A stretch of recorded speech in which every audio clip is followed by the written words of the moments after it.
আমি সকাল আমার বাপের বাড়িতে চলে যাব। হ্যাঁ, বাপের বাড়ি যাবি? ব্যাগ গুছাইতেছ কই? আমি তো স্বামী, আমারও তো একবার জিজ্ঞেস দিও না, পারমিশন নিলি না, ঘটনা কি? আমি আমার বাপের বাড়িতে একবার চলে যাব।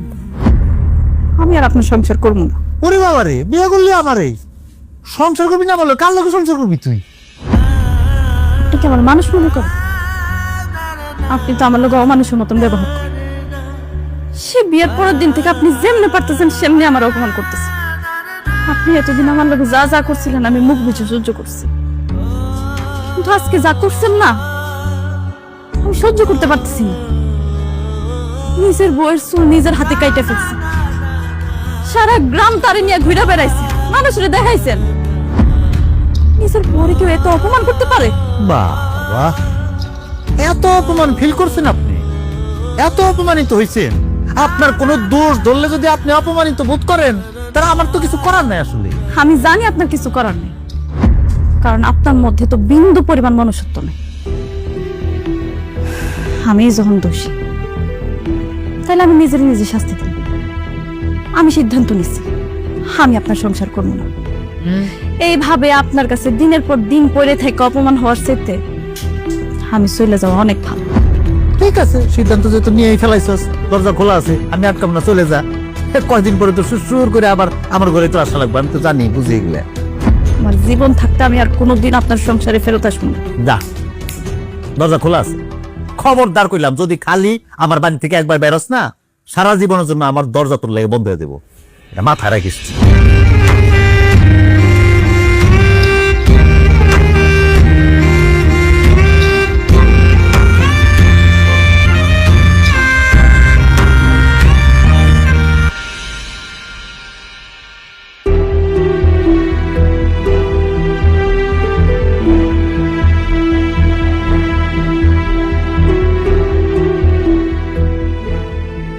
কিরে মা, তুই হঠাৎ করে এই বাড়িতে?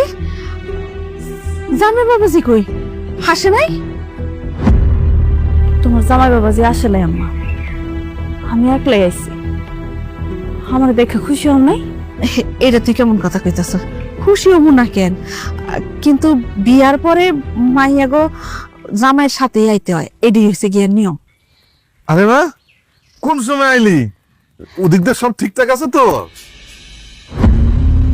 না আব্বা, ওদিকে কোনো কিছুই ঠিকঠাক নেই।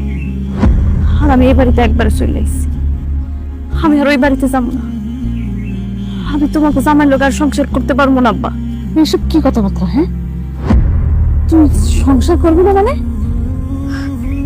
আমগো কাউরে তুই কিছু না কইয়া হঠাৎ করে এই বাড়িতে উঠছ, উঠে হন আবার কইতাছ সংসার করুম না। এসব বাজে বাজে কথাবার্তা না কইয়া এখন শ্বশুর বাড়ি ফেরত যা, ফেরত যা কইতেছি। আমি কইছি না আম্মা, আমি ওই বাড়িতে ফেরত যাবো না। তুমি কেমন মা কত? আমার কষ্ট কি তোমার চোখে পড়ে না? তুমি দেখতে পারো না আমার কষ্ট?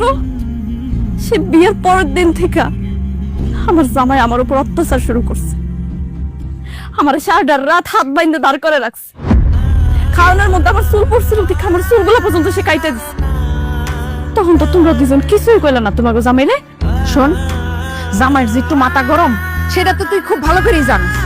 তো জামাইয়ের লগে একটু মানায় গুছাই চলতে পারস না, তাহলে তো আর কোনো ঝামেলা হয় না। আর কত মানাই নিব আম্মা, আর কত মানাই নিব আম্মা? তুমি কি আমার একবার কইবা?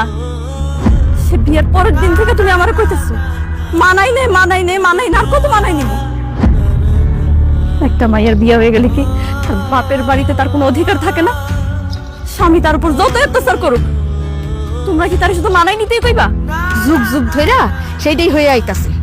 মাইয়াগো বিয়া হয়ে গেলে জামাই যেমনই হোক তার লগে সংসার করতেই হইব, মানায় গুছায় চলতে হইব, এটাই নিয়ম। যোগ যোগদের আম্মা কি হইতেছে সেটা আমি জানতে চাই নাই। আমি ওই বাড়িতে যাবো না, আমি আমার জামাইয়ের সংসার করবো না, এটাই আমার শেষ কথা। মারে, আমার কথাটা তুই শুন। তোর তো বিয়ে হয়ে গেছে, তোর তো এখন সংসার করতে হইব। ওই বাড়ি হইলে তোর আসল বাড়ি। এখন যদি তুই তোর শ্বশুর বাড়ি তুই এই বাড়িতে পড়ে থাকো, এলাকার লোকজন কি করবো? সবাই তো আমার সিসি করবো। আর একটা কথা, আমার সাফ সাফ কথা, যদি জামাই লইয়া পারস তাহলে এই বাড়িতে আসবি, আর নাহলে তোর কোনো জায়গা না। আব্বা, আমি আমার বাপের বাড়িতে থাকতে পারবো না? আমার বাপের বাড়িতে থাকার আমার কোনো অধিকার নাই? আমি তোমাদের সাফ সাফ করে দিতেছি, আমি এই বাড়ি থেকে কোথাও যাব না।